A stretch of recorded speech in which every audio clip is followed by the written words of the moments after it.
Good morning and welcome to Ask the Expert, an award-winning daily live show from 8:30 a.m. to 9 a.m. to help small businesses.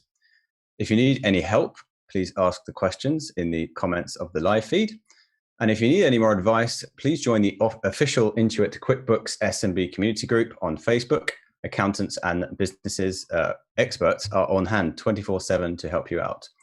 So if you're watching this live, you'll also see we're running a poll, I think somewhere down there. So please do engage with it. And at the end, I shall reveal the results.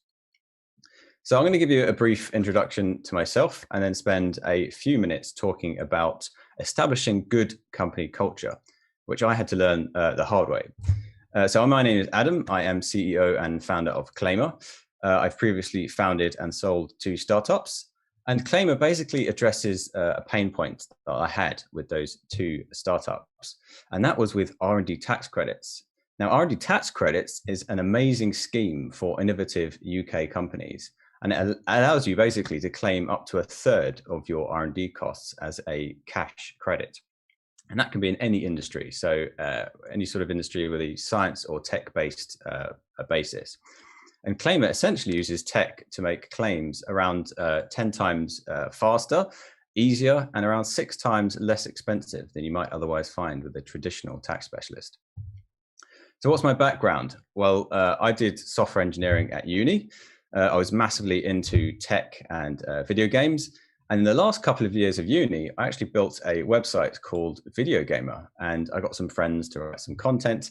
And we got up some traffic, and I wasn't really making any money. I was 21 years old. I'd never had any exposure to business. My parents were not business people. I'd never managed anyone, and basically I had no clue what I was doing.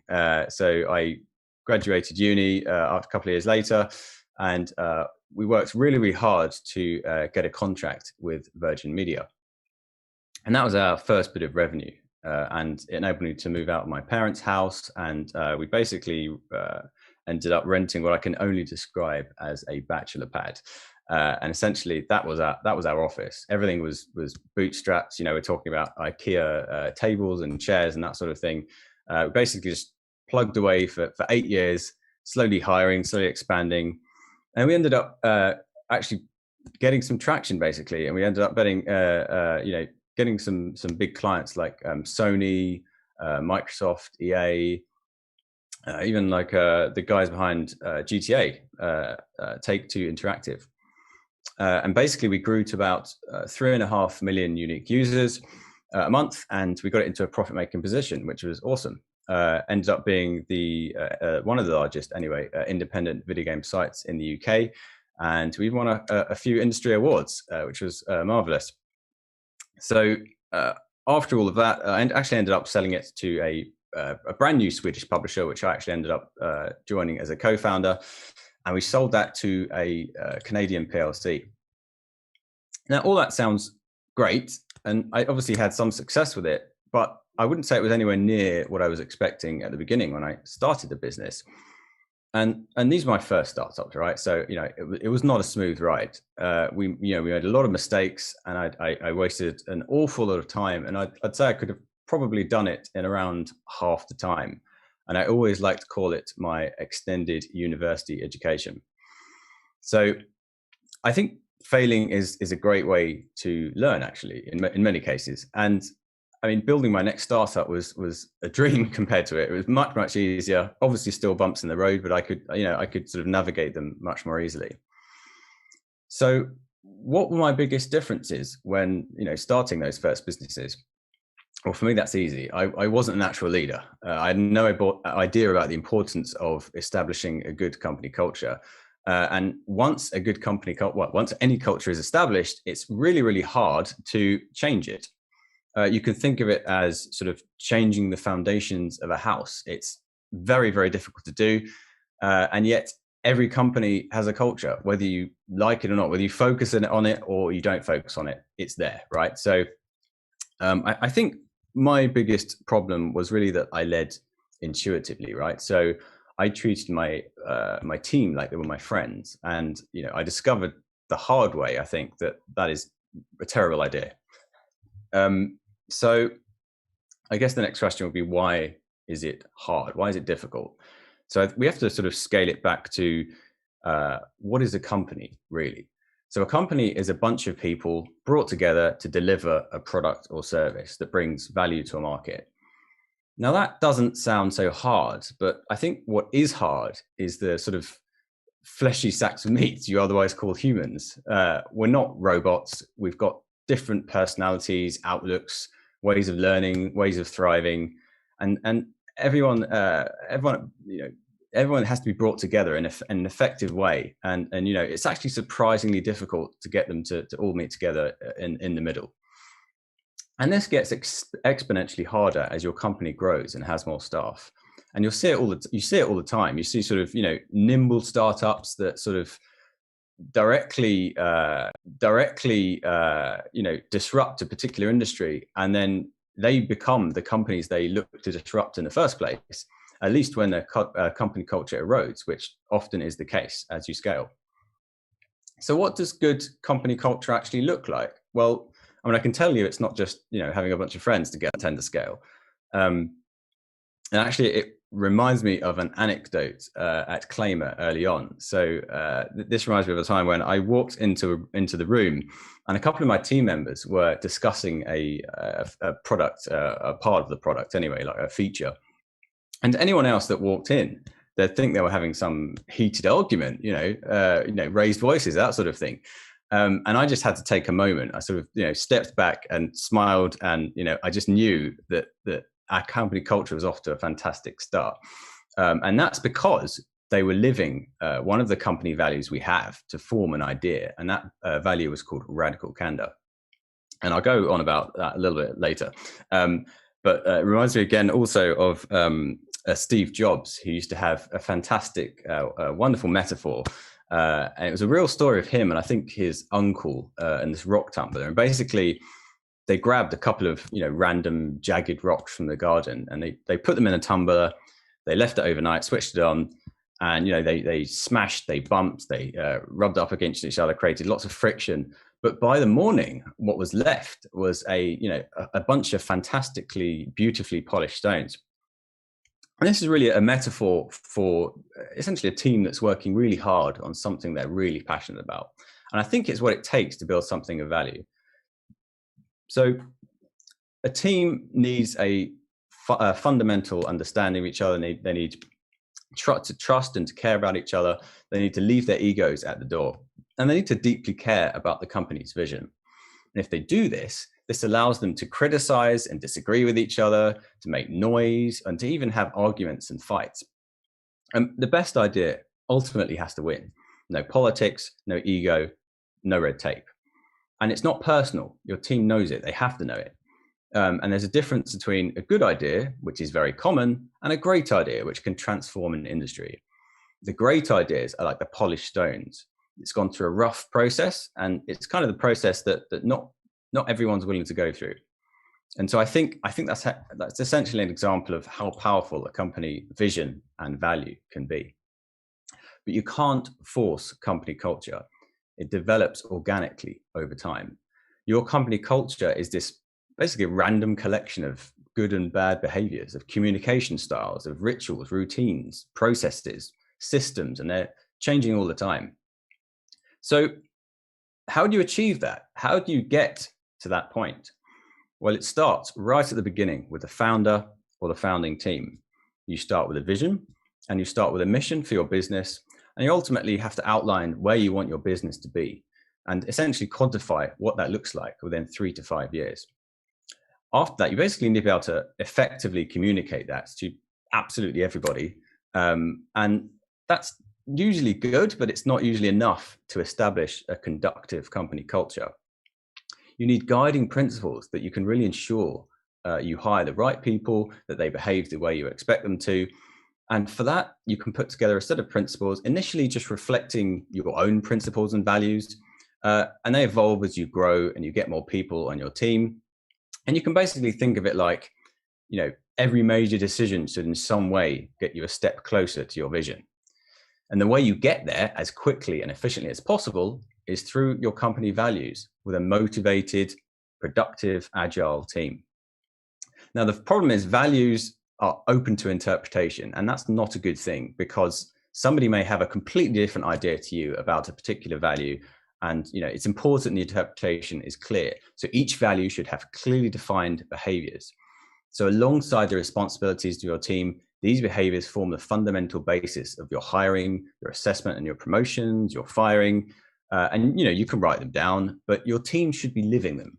They shouldn't have to be memorized. It should be evident in the way people are working and acting in your business, which sort of makes me think of, the sort of laminated A4, sort of sets of values on the back of doors in some bigger companies, or, sessions where they test employees that have, try to hopefully memorize the values, but this shouldn't be necessary. Everyone should own the values, and it's everyone's commitment to uphold them. So very briefly, Claimer's values as an example. So we've got people first, relentless efficiency, self-improvement, and radical candor. Now, each of these values has behaviors. So for instance, the behavior of radical candor, our behaviors for radical candor are: you welcome and actively encourage critical feedback. You care personally for your colleagues while also being willing to challenge them directly, irrespective of rank and social status. You provide timely feedback. You don't wait for your one-on-one session. You challenge directly, but start with kindness, thinking about the delivery of your feedback according to the sensitivities of the recipient. And lastly, you leave your ego at the door. The best idea should always win. Now, these values have evolved over time, and every month the Claimer team takes a look at them, and we either tweak them or we, basically change them essentially based on examples of things that have happened before, or we try and figure out how we can sort of better live the values. But this is a really huge and important topic, and I've barely scratched the surface, but I'm keen to get onto some of your questions. So actually, before I do that, one couple of recommendations actually. So one of the books I highly recommend, it's called Culture Decks Decoded by Brett Putter, and check that out if you want more information on values. I think it's a fantastic resource. The other one is Radical Candor by Kim Scott, which is sort of the rough stone analogy that I was alluding to. So please do check out those books. You can catch me on Assembled Adam on Twitter, or email me at adam@claimer.com. There's also one person that's really helped me with some startup issues, and it's great to go to, including company culture, and that's Royden Greaves. He's also been on Ask the Expert a couple of times, the co-founder of JH Fleming, so do look him up. Also remember, we have a poll running. That's going to be closing soon, so out, and we'll reveal the results after some questions. So let's have a look. We've got Catherine from Twitter DM. Hi, with work from home becoming the new normal, do you think there will be a change or shift in the culture's role in a company's growth change? I think I read that correctly. Thank you for the question, Catherine. So it's an interesting one. I definitely think there's going to be a culture shift. Some people are sort of alluding to the idea that with the pandemic and everything else, that we're all going to go to an entirely remote setup, and offices are a thing of the past. I think that is probably not true. I think there's going to be more of a shift. I think it's sort of normalized the idea of working from home, especially for some larger businesses that wouldn't have otherwise taken the risk. So I think I could see a shift going to more towards working from home and that being okay. And ultimately on culture, that does have an effect, clearly, because, there's not the sort of small talk you might otherwise get in the office, and the sort of banter. And that can be, that's quite a loss, and it's quite difficult because, you can learn more about someone, in 20 minutes than you can in 2 weeks when you're working with remotely. Claimer, we've got we did a few things to address this. One of the things I should mention is we do this thing called lunch roulette, and it's fantastic and I love it. Basically, every Monday we spin a wheel with different team members' names on them, and we group people up into separate cohorts. And later on in the week, they meet up for a bit of a chat, and it's a bit like like a little coffee break or something like that. And you can chat about anything that's not work, or chat about work if you want. But most people chat about their dogs or their cats or whatever's been happening in the last week. And it's a great way for them to get to know each other. And yeah, I highly recommend that. Let's see another question. How would you inspire? This one's from Shaukat from Facebook Live. I hope I pronounced your name correctly. How would you inspire or motivate a business owner who has failed multiple times and is yet to have some success? Very, very difficult, or very common question, I expect, because there's so many people that are failing. You wouldn't be alone if that's the case. And there's different definitions of failure and success. So, a lot of times you can see some failure in many eyes as being somewhat of, a valuable lesson, right? So, as I say, I certainly wasn't a smooth ride for me. And you end up learning so much about business, about life in general. And just like anything, you get wiser over time. And with wisdom comes fantastic opportunities and decision making and doors that open. You can't see how the dots connect moving forward. You can only see that looking back and looking how things have connected and like dominoes. And opportunity and cause and effect is a fantastic thing. And I think connecting those dots is something that's happening all the time, whether you're succeeding or failing. And I think keep at it, keep motivated, and you will get there eventually. Let's see, one more question from Patrice from Instagram DM. Good morning, Adam. Is there any equivalent concept of company culture for self-employed people? When you started out, what did you think around this? So, I mean, that's a great question. Thanks for that, Patrice. So, company culture is usually only really necessary when you have more than one person, because the point is really you're bringing together lots and lots of people. As I say, what is a company? It's bringing lots and lots of people together for a common objective of some kind. When you're yourself, you're your own secret weapon. Your own brain. There's no other brain to communicate with. So, that's oftentimes the best situation, because you're doing everything as you think is the way to do it. You can essentially do things the way you want to do it, and it's a lot easier. There's no need to communicate. So I wouldn't say there's such a thing. I mean, obviously you've got your own habits, your own values, your own principles, and they can be really the guiding light for yourself. And that really helps if you can establish those, even yourself. It may be worth writing them down so you're prepared for when perhaps someone else does join you. Hope that answered your question, Patrice.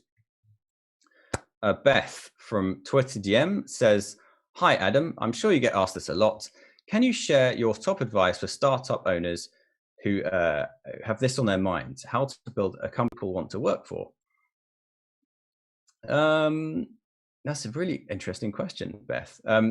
So top advice for startup owners who basically want to build a company that people want to work for. So I think, as I say, it all starts with the company's vision and the mission. You want to make that really compelling. You want to make people know that perhaps applying for jobs with your company, that you have a good company culture.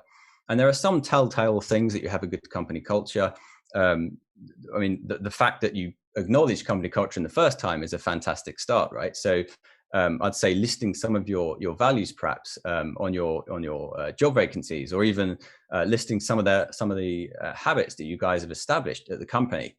For instance, we've got a culture of trust, right? So one of the things that we offer in a job role is essentially unlimited time off.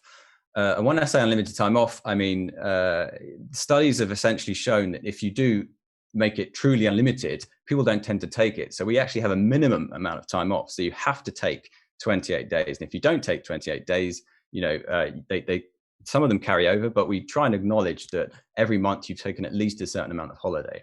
So I'd highly recommend just basically coming up based on your own principles, as I say, with a number of key values and behaviors. And from that, everything will flow.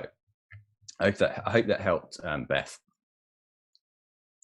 Sharon from Twitter DM says, morning, Adam.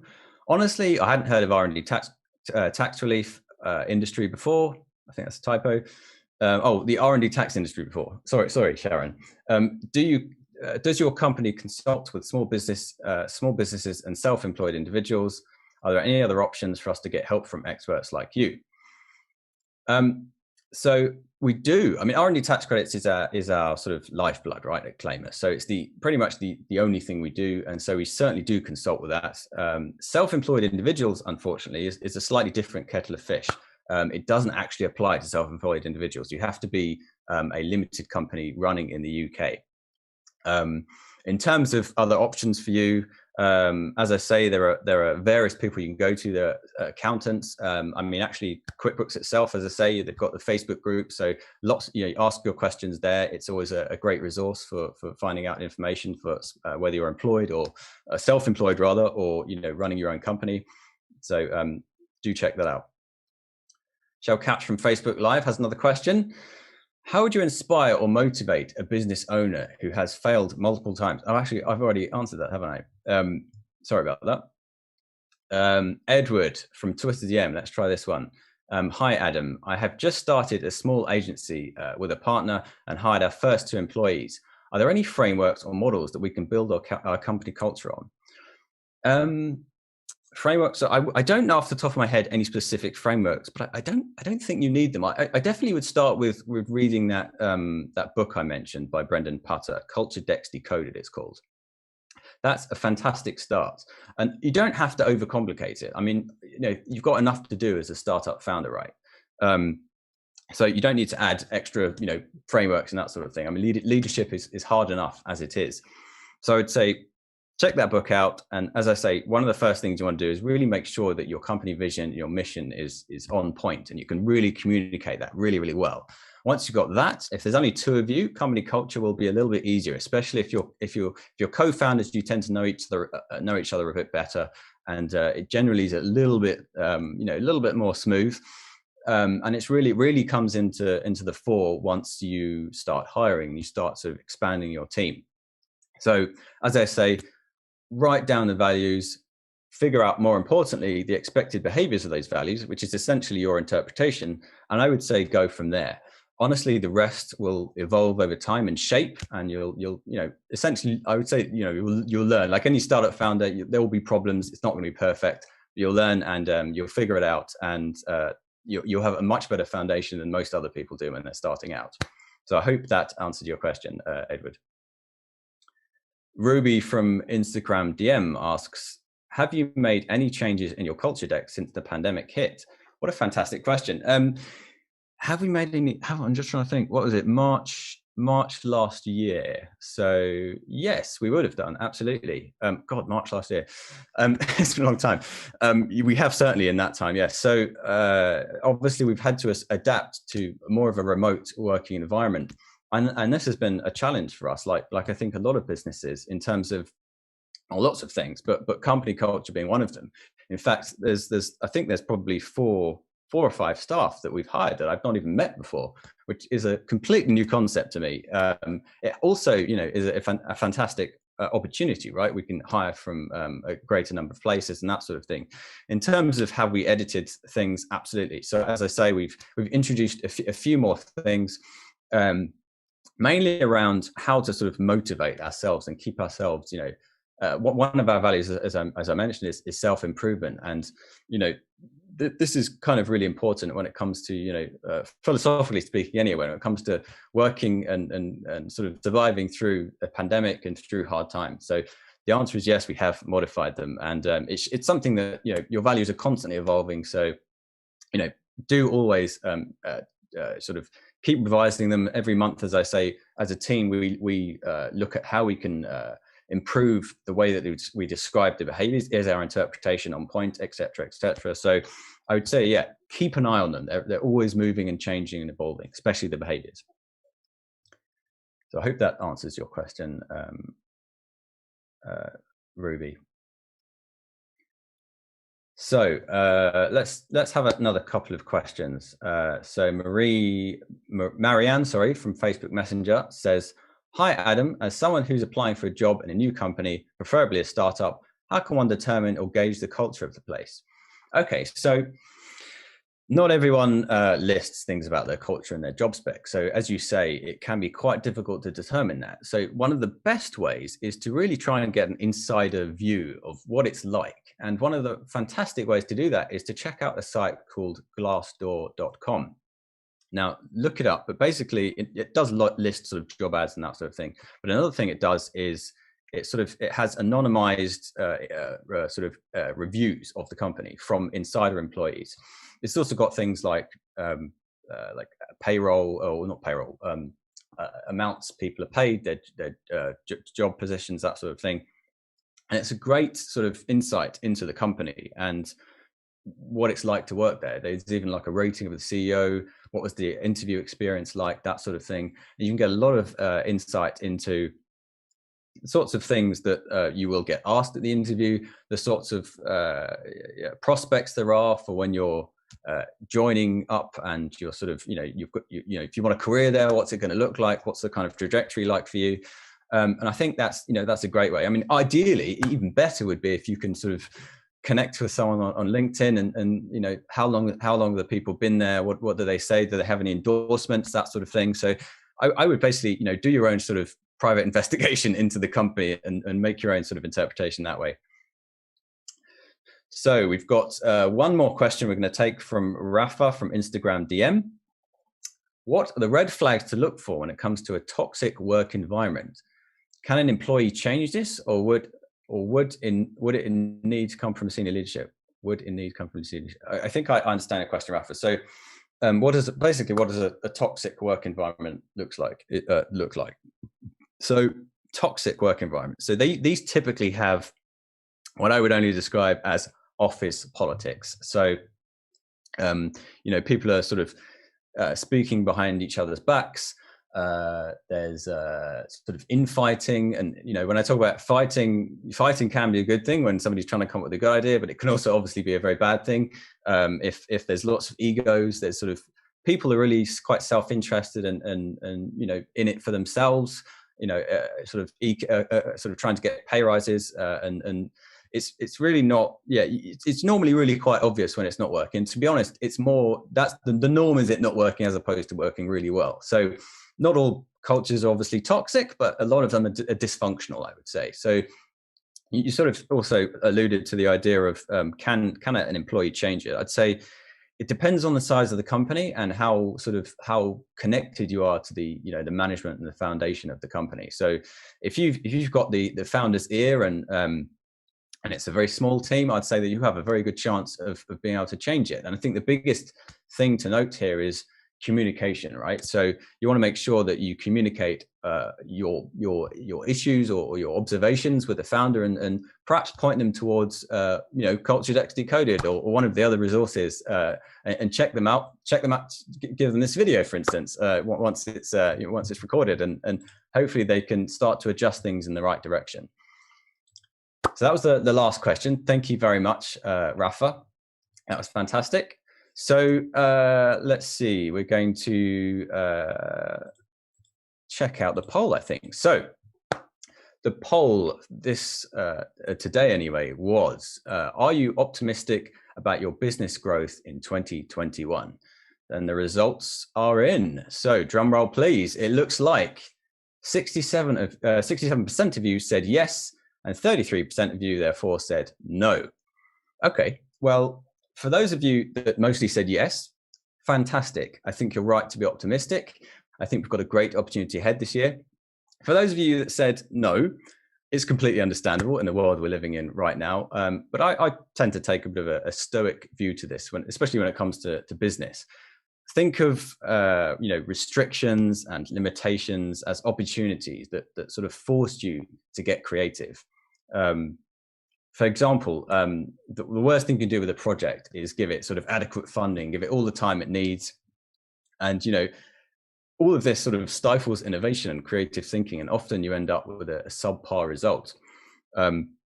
Makes me think of Samuel Pierpont Langley and the Wright brothers developing the first ever aeroplane, right? Like Samuel had practically unlimited resources, a huge backlog, whilst the Wright brothers had, a tiny fraction of the resources. And it was really their passion, their limited resource, and their sort of willingness not to give up that made them get creative and ultimately succeed against this, this behemoth of a competitor that they, in normal times, you wouldn't think they had a chance. And this stoic view, I would say, do check out another book I would recommend called The Obstacle is the Way by Ryan Holiday.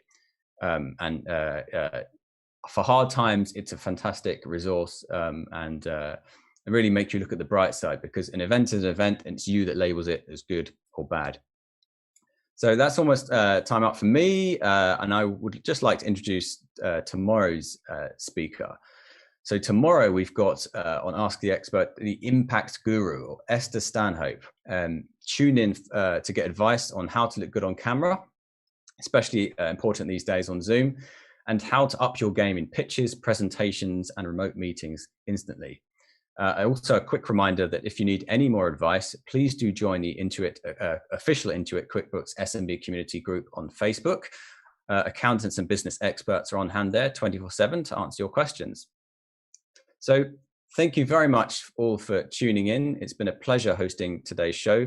And thank you so much for all your questions. And do remember, if you do want to contact me about anything, especially anything I've spoken about, do contact me, or even actually R&D tax credits for your business, thinking about it. Do contact me on Twitter at assembledadam, or via email using adam@claimer.com. Thanks again, and I hope you all had a fantastic day.